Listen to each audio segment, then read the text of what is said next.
Didn't come out until after we were married. But he did have a fiery temper. Well, I'd never met anyone with such a fiery temper before. One time he picked me up by the breasts and threw me down the corridor. As a result of that, I was all bruised. And that was just one of many incidents recorded on the doctor's records. Castrie's behaviour drove Beverly to have a brief affair of her own, and she fell pregnant by her lover. In September 1975, she gave birth to a son, but a minor complication saw her and the baby readmitted to hospital on October the 3rd, just 2 days before Lesley Molseed's disappearance. It's probable that Ronald Castrie was angry at the birth of his first son that he knew not to be his. He was only 21. His wife was back in hospital and kept in there, so he was home alone. He therefore had the opportunity and maybe a motive. But at the time, the police weren't examining the opportunities and motives of others. They were focused solely on Stefan Kiszko, whose trial for Lesley Molseed's murder began on July the 7th, 1976. The first time I actually saw Stefan Kiszko was at the murder trial in 76. And I can remember looking down on him and thinking, God, he's so tall, he was so big. How could he have done that to my sister? Kiszko now vehemently denied any involvement in the murder, but his lawyers knew it was going to be hard to undo the damage done by his initial confession. As a result, they decided to run 2 alternative defence arguments. The first was that their client hadn't committed the murder. The second was that if he had done, it was due to mental illness brought on by the testosterone injections he'd been receiving. As I understand it, the specialist who had actually prescribed those drugs was available to the defence, and he'd made it clear to them that that was arrant nonsense. But this was ignored in the defence claim of diminished responsibility, which to the jury may have appeared as effectively an admission of guilt. It seems to me that once the defence were pushing that to the forefront of the mind of the jury, then the jury, like the public, would think that they'd got the right man. 2 weeks later, the jury at Leeds Crown Court rejected both defence arguments and returned a verdict of guilty. Stefan Kiszko was sentenced to life in prison. Stefan was already being escorted back down the stairs. The court was in an uproar. In my eyes, that was the person that had killed my sister Lil, and that's where he should be, in prison, and I never wanted him to get out. It's something you just can't put into words. You're numb because you keep coming back to the fact that Lel's never coming home. And he, Stefan, was the last face that she'd seen, and all these things were going through your mind. Kiszko was taken to Armley Prison in Leeds to begin his life sentence as a convicted child murderer. He went through horrendous experiences inside prison in terms of bullying other inmates. And of course, the one thing they always said to him was, the only way that you'll ever get parole is if you confess to this murder. And that you did in 1975, and Kiszko would never, ever admit to it. He was physically and verbally abused, and abused in all sorts of unpleasant ways. And the effect of those experiences were to make him ill, and gradually he became more and more mentally ill. In May 1978, Kiszko's appeal was rejected. Isolated in prison for his own protection, he now faced the prospect of a life behind bars. But his mother Charlotte refused to give up hope and waged a one-woman campaign to prove her son was innocent.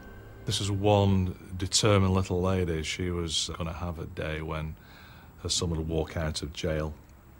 No matter how long it took, she would, fight and fight and fight. British justice, we always say, is the best, and it lets you so down. She was passionately determined to find somebody who would prove her son's innocence. Charlotte Kiszko contacted anyone she believed could possibly help her cause, including Mrs. Thatcher and the Queen. She finally found a sympathetic ear in solicitor Campbell Malone. The more that I looked at the case, And the more that I spoke to other people who'd also looked at the case, the more I just developed the feeling that there was something terribly wrong. There was one man, though, who knew for certain that Kiszko was innocent, but he remained silent. By the mid-1980s, Ronald Castry and his wife Beverly had 3 children, but the appearance of conventional family life disguised a catalogue of abuse. I'd describe my dad as being split personality.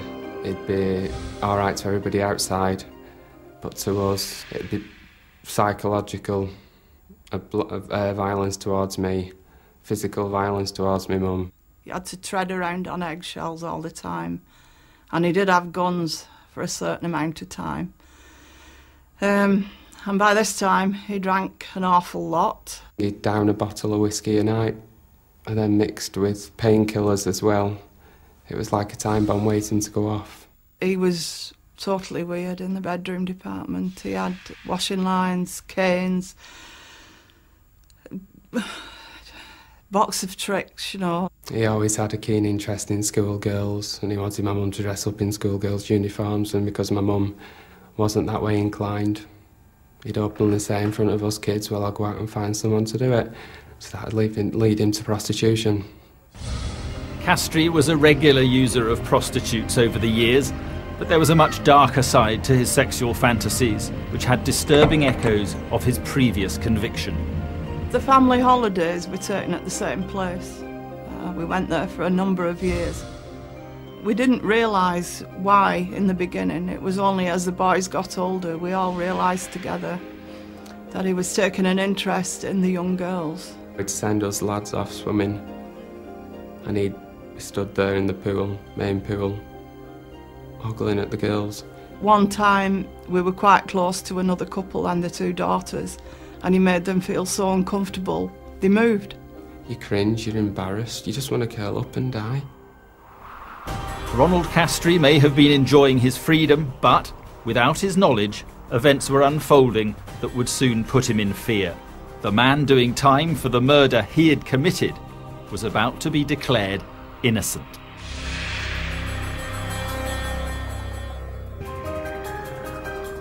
When Stefan Kiszko was convicted of Lesley Molseed's murder in 1976, there seemed no doubt that a dangerous killer had been put behind bars. But Kiszko's mother, Charlotte, fought tirelessly to prove his innocence, enlisting the support of solicitor Campbell Malone. His efforts led to West Yorkshire police re-examining the case in 1991. They uncovered crucial evidence that had been locked away in the archives of the Forensic Science Service for 16 years. And it would cast dramatic new light on the case. The police came to see us, and they gave us a background as to what the new evidence was, that the world was led to believe was new evidence. What the police had discovered were notes taken by a forensic scientist at the time of the original inquiry. What we know now, and what should have been known then, and possibly may have been known then, was that the semen taken from Stefan did not match the semen which was found on the body. Stefan Kiszko had a condition by which he could never produce sperm heads in his semen. Never. It was always known from the early days of 1975, from the first examinations, that the semen staining on Lesley did contain sperm heads. It would appear that that matter didn't get an airing that it should have done at Leeds Crown Court. Stefan Kiszko had been cheated out of 16 years of his life. This vital piece of evidence would have proved his innocence beyond doubt, but was not disclosed by police and was never asked for by the defence. The forensic scientist and the surviving senior police officer were later charged with perverting the course of justice, but the case against them was dropped on the grounds that the passage of time made a fair trial impossible. I think that as an investigation it was at the least incompetent. I fear it may have been something worse. I have no reason to believe that the officers targeted and then pursued somebody they knew to be innocent. I think they'd become convinced by everything they saw about Stefan that they'd got the right man and they didn't want to know about anything that didn't fit that. For Stefan Kiszko, 16 years of wrongful imprisonment came to an end on February the 17th, 1992, when the Court of Appeal finally quashed his conviction. I've never had an emotion like that before or since. And I knew it was coming. It wasn't as though there was any doubt about the verdict. But it had been so long and there had been so much suffering for Stefan and his family. It was a physical sensation that I was only just able to control. But the years of incarceration had taken their toll on Kiszko's physical and mental health. It's been a nightmare situation, to be honest with you. Prison's been very difficult. The whole situation in the police station was a very difficult one, and the whole situation just has been intolerable. He struggled when he came out. He had a lot of difficulty coping. I feel angry towards the police, the way they handled all of this. Why? Because they should never have arrested me. They should have arrested the right person. People were extraordinarily nice with him, and the nicer they were, the harder he found it, because it brought it all back. What are your hopes now for the future? My hopes for the future are to get married, go on holiday and enjoy my life as much as I can. It was not to be. On December the 23rd, 1993, 18 months after his release, Stefan Kiszko suffered a heart attack and died. His mother, Charlotte, died 4 months later. I felt they were cheated. I would have liked them to have had longer together. Before she died, Charlotte said to me that I was to promise not to let people forget Stefan's name or what was done to him. I will always try to keep by that promise.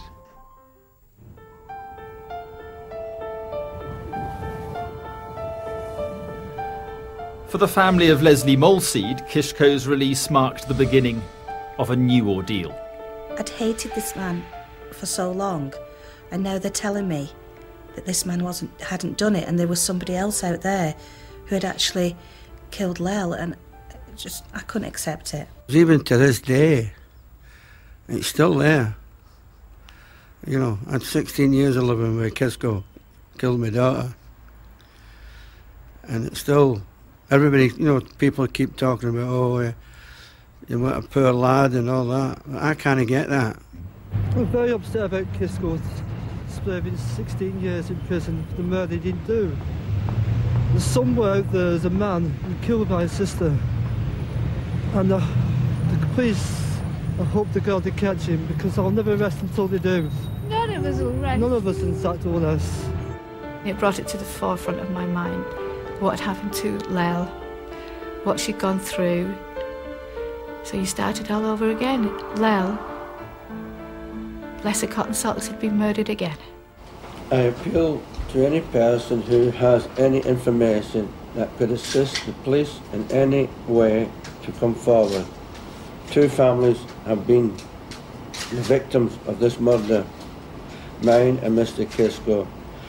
And if anybody can help our anguish over Lesley's murder, please come forward.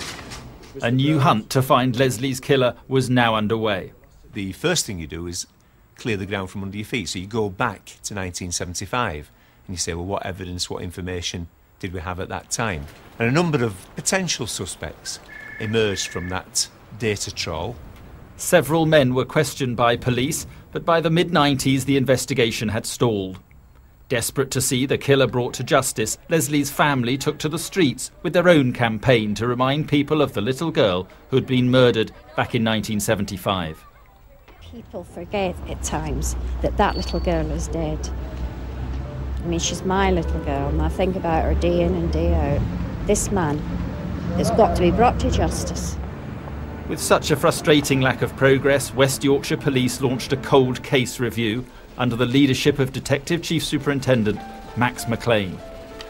We always knew that this was a very sensitive and important case for West Yorkshire Police. We knew that we, amongst others, had got it badly wrong in 1975, and it was something that meant a lot to us. We knew we couldn't put the